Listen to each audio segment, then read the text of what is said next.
And trouble developing in the town of Southington. Unionized firefighters want the public to be aware of potential issues on the horizon. Their message comes one day after two firefighters barely made it out alive from a house fire.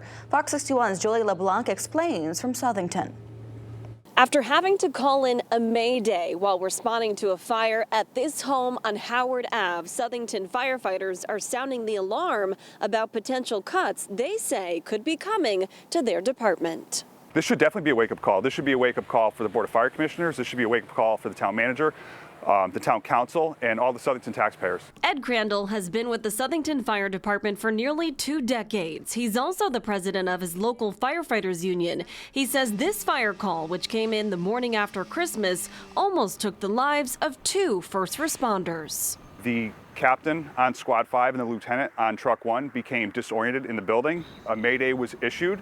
There were no available resources on scene outside the building yet to help them out. Luckily, the 2 men were able to make it out alive and home to their families, but Crandall says it was too close for comfort and speaks to a much larger staffing issue the department is facing. We are understaffed. We've been understaffed for a very long time.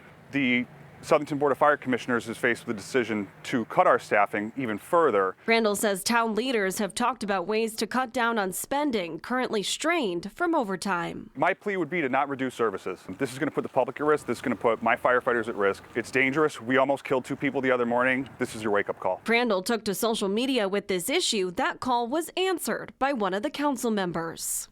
The best way to get the facts is by having a meeting, getting the facts, and then us as elected officials, we could take action if we find any proper action. Jack Perry sent this letter to the town manager and the chair of the town council, calling for a special meeting to discuss this as soon as possible.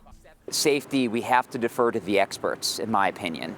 And that's, it's like when you go to your doctor, you believe what your doctor says. I have to believe what our fire department's telling us. After unanswered calls, the chair of the town council sent a written response to reporters, saying the issue will be discussed at the next town meeting on January 2nd.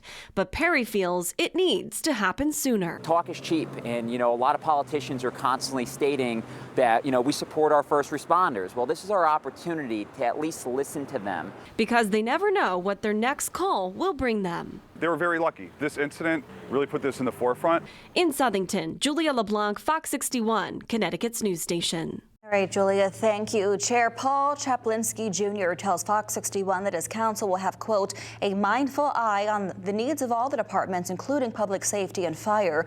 We will take the necessary action to ensure the safety of our teams while providing the greatest possible services to our community with a responsible budget, end quote.